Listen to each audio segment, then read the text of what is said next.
Hai sahabat BC, kembali lagi dalam segmen Bisikin, Bincang Informasi Terkini. Bersama saya, Ria Alwali Rismaya. Kali ini kami kedatangan narasumber yang luar biasa. Bang Amin, everybody itu. Oke, sedikit informasi, Bang Amin ini adalah pegawai Bea Cukai. Dan kalau misalnya ada mom influencer, ada beauty influencer, saya menyebutnya ekspor influencer. Oke, Bang Amin apa kabarnya, Bang? Alhamdulillah baik. Alhamdulillah. Ya. Alhamdulillah ya, Bang ya. Kalau misalnya bertanya-tanya tentang ekspor, sebenarnya ekspor sendiri apa sih menurut Bang Amin? Ya, ekspor itu kalau kita sebagai orang bea cukai kan secara undang-undang ya, kegiatan mengeluarkan barang dari daerah pabea. Jadi kalau kita menjual, mengirim barang apapun itu dari Indonesia ke luar negeri itu dinamakan dengan ekspor. Oke, misalnya nih saya punya usaha, misalnya usaha keripik lah ya disebutnya. Gimana sih caranya biar saya bisa ekspor? Kalau keripik, ya sebenarnya kan kalau kita mau jualan, yang pertama ada produknya, keripik tadi. Terus yang kedua adalah ada pembelinya. Kalau ada pembelinya berarti kita tinggal mencari pembeli di luar negeri. Tapi nggak sesimpel itu ternyata ekspor. Ada batasan-batasan khusus yang harus kita patuhi karena ini jualan Indonesia dengan negara lain ya. Jadi nggak kayak di Indonesia jualan Jakarta sama Bandung, Jakarta sama yang mana gitu. Enggak. Kita jualan dari Indonesia dengan negara lain sehingga ada hal-hal yang harus kita patuhi, termasuk bahwa keripik ini aman dikonsumsi, terus kemudian sehat, terus mengandung nilai gizi, ada expired date-nya dan sebagainya. Itu harus jelas dan clear, sehingga pembeli di luar negeri nanti akan tahu nih kualitas dari produk yang mereka akan konsumsi nanti. Itu yang penting. Oke, nah apa aja sih larangan dan pembatasan dalam ekspor itu, Bang? Kalau larangan dan pembatasan, memang sangat dinamis. Kalau menurut saya secara pribadi, ada namanya Permendak 18 2021 itu secara jelas disebutkan list barang-barang atau komoditis yang dilarang ataupun dibatasi untuk ekspor. Itu memang tujuannya secara spesifik adalah untuk melindungi komoditas Indonesia atau komoditas luar negeri agar tidak masuk secara bebas ke Indonesia. Contoh misalnya kayak produk-produk bahan pokok gitu. Itu kan dibatasi karena untuk melindungi pasokan dalam negeri dulu.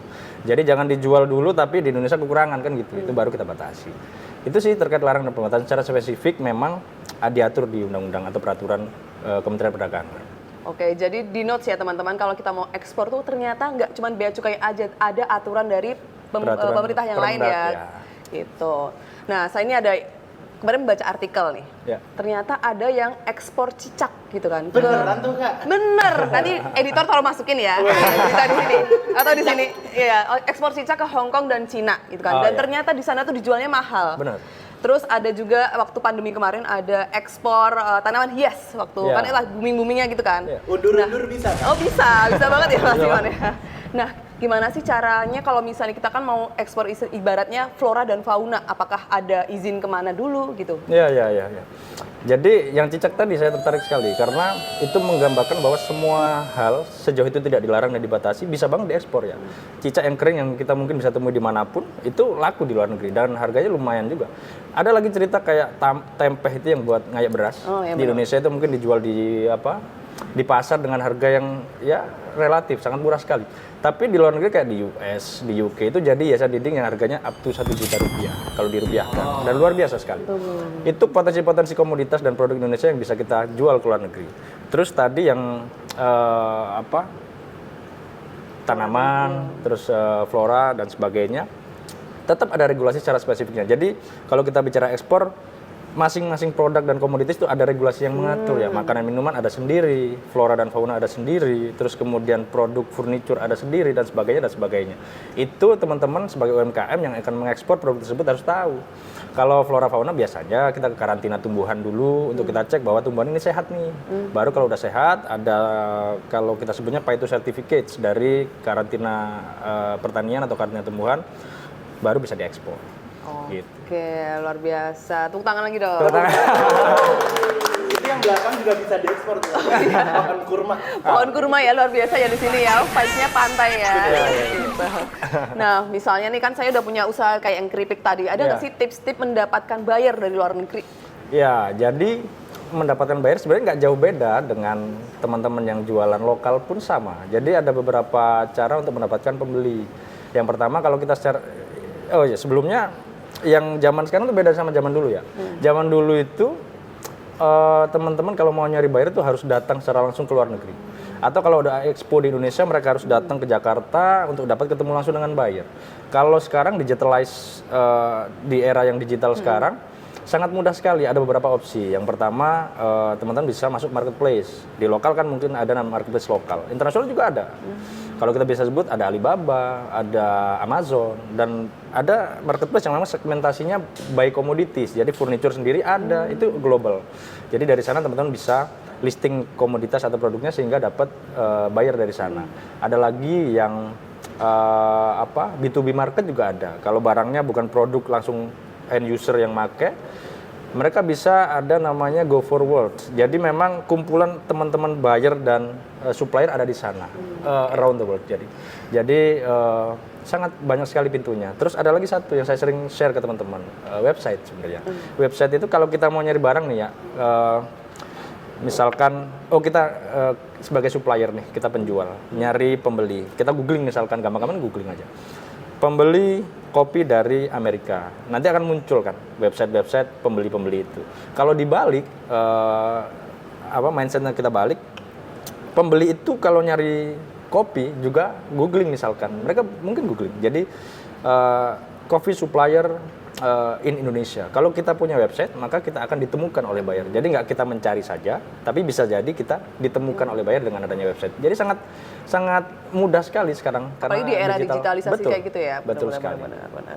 Nah, Bang Amin nih, kan tadi kan saya udah punya nih produk keripik Mpok Yaya, kan. Kalau misalnya nih saya nih lihat-lihat success story terus jadi terinspirasi, tapi saya nggak tahu nih mau ekspor apaan karena saya nggak punya produk nih. Gimana sih, mungkin ada tips-tips dari Bang Amin? Ya, ternyata memang ekspor itu nggak harus punya produk sebenarnya, karena secara teknis ekspor kan ada eksportir produsen, ada eksportir non produsen. Yang non produsen ini memang dia bukan produsen sendiri, dia tidak punya barang, tapi mereka mencari barang untuk dieksporkan. Kita sering menemui bahwa banyak petani-petani di Indonesia, banyak pengrajin di Indonesia yang mungkin secara kapasitas mereka nggak bisa ngekspor sendiri ya. Itu banyak sekali. Dan itu tugas kita sebagai anak muda, millennials, mahasiswa-mahasiswa yang mungkin punya kapasitas digital, punya pengetahuan yang lebih untuk membantu mereka ngeksporin. Nah, mereka juga bisa berdiri sebagai perusahaan untuk ngeksporin produk-produk kerajinan, pertanian. Jadi singkatnya adalah teman-teman yang mau berangkat untuk ekspor tidak harus membeli komoditas dulu, bisa dimulai dengan mencari supply-nya dulu. Siapa nih, misalkan di sekitar saya banyak pengrajin furniture misalkan, tapi ya jualannya sepi gitu-gitu aja. Nah, apa bisa nih diekspor nih gitu. Datang terus kemudian kenalan berapa harganya, kita cek market internasionalnya, oh ternyata harganya lumayan nih kalau internasional.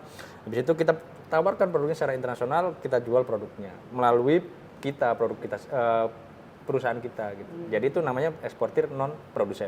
Atau kita sering menemui di lapangan namanya trader lah, trading company. Jadi kita sebagai trader untuk barang-barangnya teman-teman produsen ini. Gitu. Dan itu sangat penting untuk Indonesia. Kita nggak bisa menuntut teman-teman petani, pengrajin bisa ngekspor, nggak bisa ya. Mereka mungkin punya mindset ya udah, gua produksi aja udah. Gitu. Yang ngejualin ya kita orang yang mungkin nggak punya produk. Gitu. Oke, nah misalnya nih kan saya nih tadi saya punya produk gitu kan, keripik Mpok Yaya. Saya tuh harus kemana dulu, ke Bea Cukai dulu kah? Atau ke BPOM kah gitu kan? Ya. Atau ke Kementerian Perdagangan kah gitu? Nah, stepnya adalah ketika kita entah produsen atau non produsen, ketika sudah bertemu supplier dan produk, atau kita produsen sudah memiliki produk sebelumnya. Step selanjutnya adalah kita, kalau contoh keripik nih, keripik kalau mau diekspor dengan harapan jumlahnya yang besar nantinya misalkan, kita harus melegalkan perusahaan kita dulu, entah CV lah, entah PT atau PT Perorangan. Karena PT Perorangan sekarang 50.000 udah bisa jadi PT dan itu bisa ngekspor. Karena syarat ekspor yang dulu ada SIUP, TDP, sekarang cuma butuh NIB saja ya. Oke, jadi 50.000 ya? Sangat mudah sekali karena didorong, ekspor itu sangat didorong. Terus setelah punya legalitas, kita sudah punya istilahnya sudah terdaftar sebagai badan usaha di Indonesia. Itu penting karena orang luar negeri tuh nggak mau beli ke perorangan karena kan rawan scam juga. Kalau kita terdaftar mungkin mereka akan lebih percaya untuk transaksi dengan kita. Betul. Terus yang kedua, kalau makanan minuman berarti kita harus bikin ya kalau ke Timur Tengah sertifikat halalnya kita harus urus. Terus kemudian kalau di lokal Badan POM. Badan POM itu bukan syarat ekspor. Badan POM itu syarat edar lokal. Tapi dengan adanya Badan POM kita bisa mengetahui nih ingredients-nya apa secara spesifik. Terus kemudian expired date-nya apa secara spesifik. Terus kalau misalkan makanan minumannya itu perlu diolah atau diseduh. Saran penyajian Syarat gitu ya? penyajian juga ada. Itu lebih oke di mata pembeli di luar negeri. Terus ya itu legalitas dari sisi subjek dan objeknya. Terus kemudian yang terakhir adalah negara tujuan. Berbeda-beda juga. Misalnya kita mau ekspor ke Timur Tengah dengan ekspor ke Amerika, syaratnya berbeda-beda. Ke Amerika untuk makanan minuman butuh Food and Drugs Administrative (FDA). Kalau ke Timur Tengah mungkin cuma halal aja cukup. Nah, saya sering share ke teman-teman kalau ekspor untuk starting jangan jauh-jauh dulu.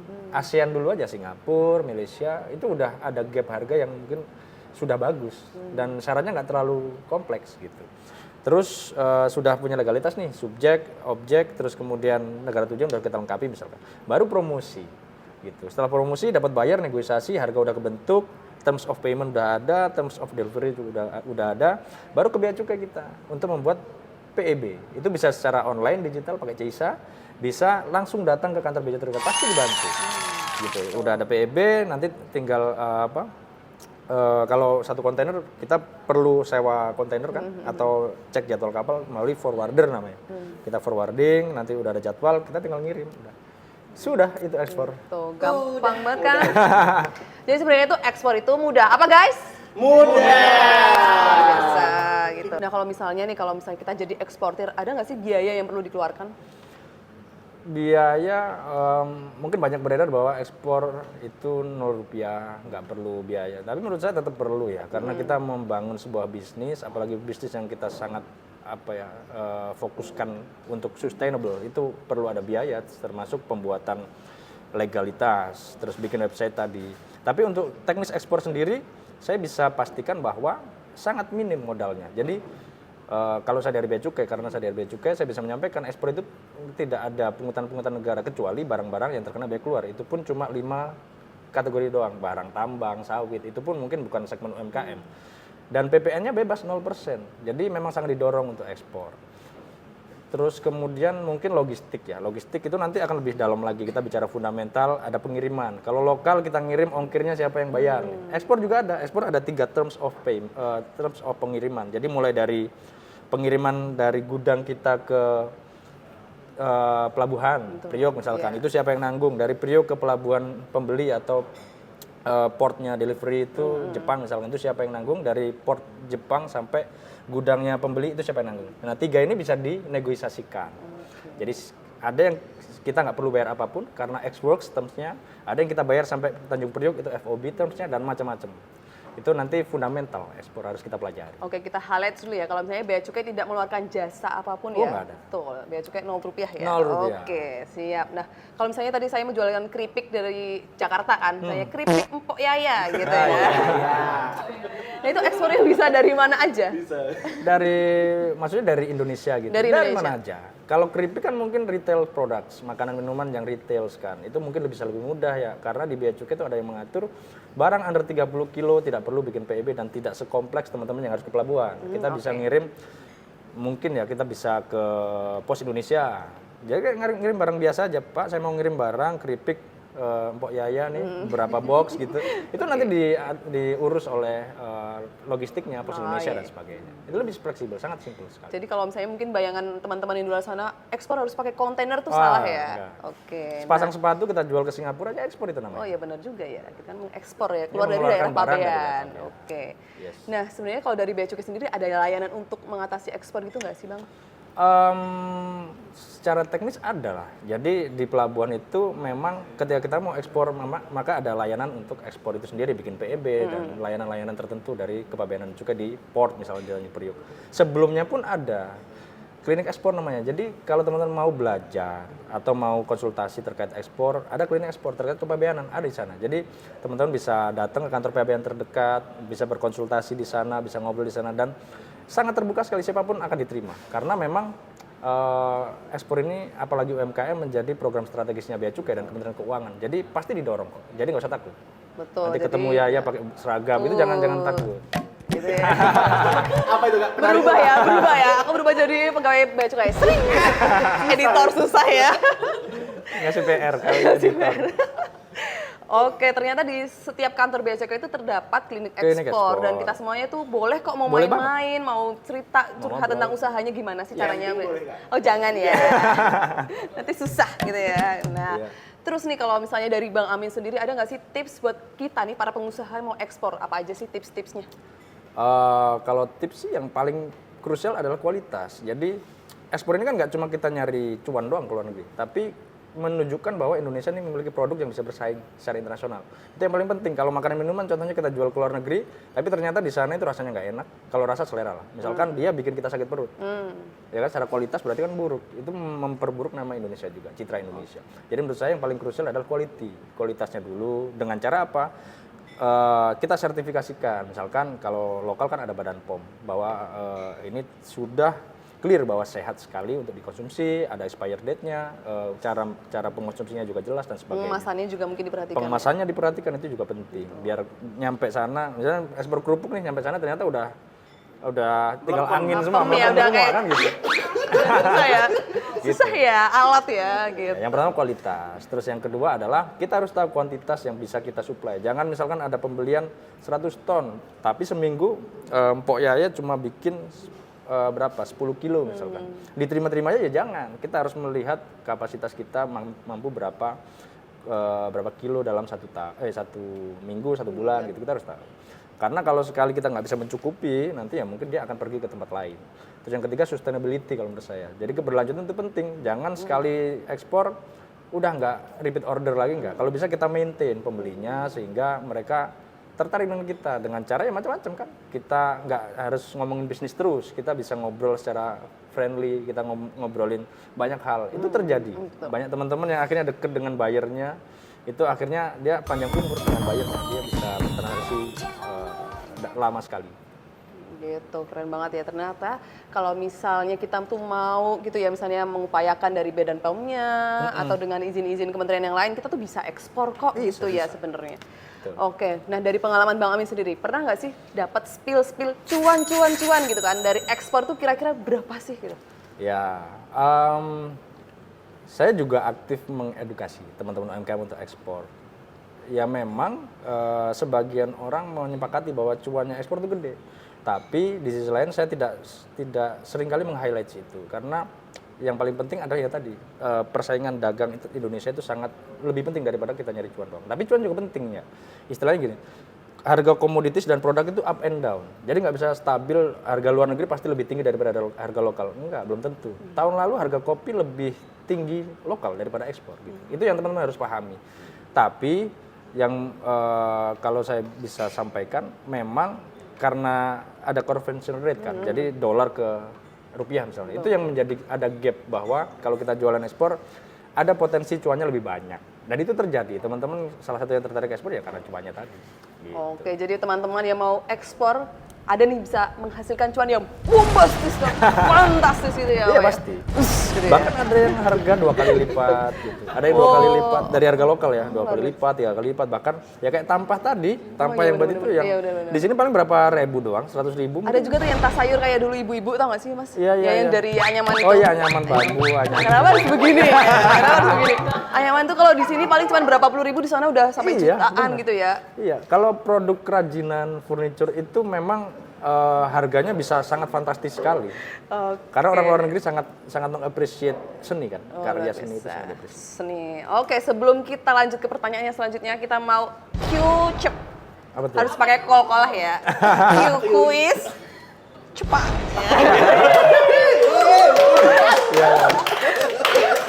Boleh. Oke. Misalnya nih saya, tapi lihat kamera ya Bang ya. Situ. Oke. Yang tengah boleh deh. Oke. Gitu, harus fokus ya. Misalnya saya tanya biru atau pink, jawabnya pink gitu ya. Jangan orange Iya, gitu iya. ya. Berarti itu nggak Oke. fokus, oke? Langsung ya? Langsung spontan kan. Oke. Spontan. Boleh.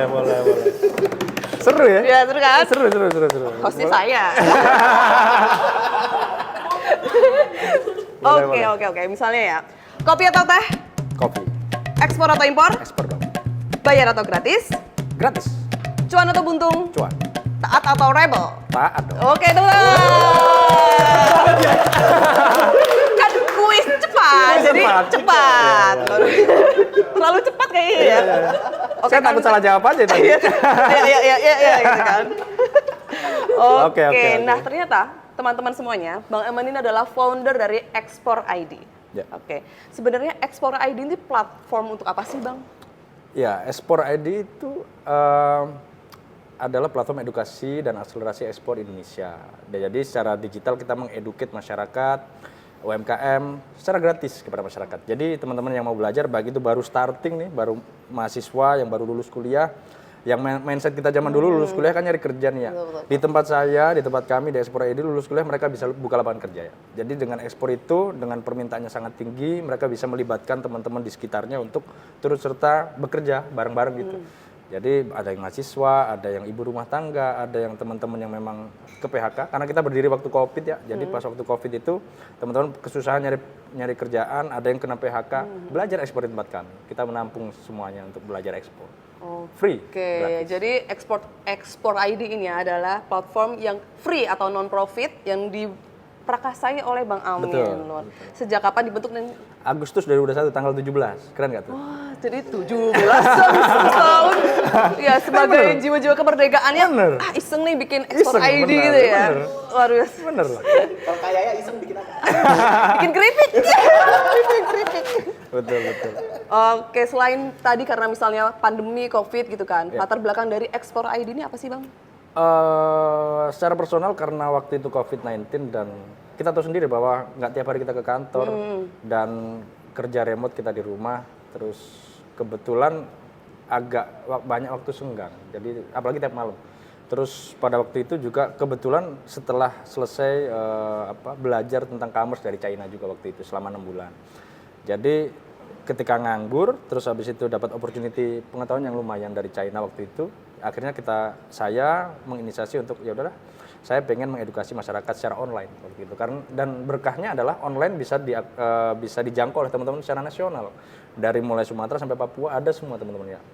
Saya nggak menyangka juga kalau misalkan nggak pandemi mungkin ya cuma sini-sini doang kan.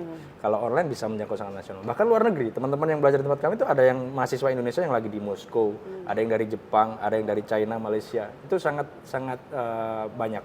Dan mereka akhirnya kita minta tolong untuk mencarikan relasi buyer di luar negeri gitu. Jadi teman-teman Indonesia yang sedang belajar di luar negeri dan belajar ekspor di tempat kami, kita mintakan tolong buat nyariin buyer teman-teman yang lagi di Indonesia nih gitu. Dan akhirnya terhubung ekosistemnya teman-teman. Jadi saling ini ya, menguntungkan lah ya ibaratnya menguntungkan. ya. Nah, kalau misalnya kan ada banyak nih pengusaha dari Sumatera sampai Papua. Iya. Siapa aja sih yang pengusaha tersebut ditutorialin sama Mas Iman gitu? Yang misalnya nanya-nanya konsultasi. Iya, tercatat kalau kita kan ada beberapa program. Jadi Explore ID punya program kelas gratis yang memang setiap bulan kita adakan. Dan luar biasanya adalah saya juga bersyukur sekali bahwa setiap buka kelas gratis, kapasitas kan cuma 30 nih, yang daftar sampai 500 orang. Dan kita harus seleksi.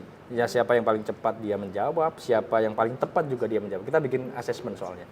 Terus kemudian kita sudah berjalan sekitar hampir 2 tahun dengan alumni dari kelas gratis 615. Dari 615, alhamdulillah sudah ada 160 sekian yang ekspor.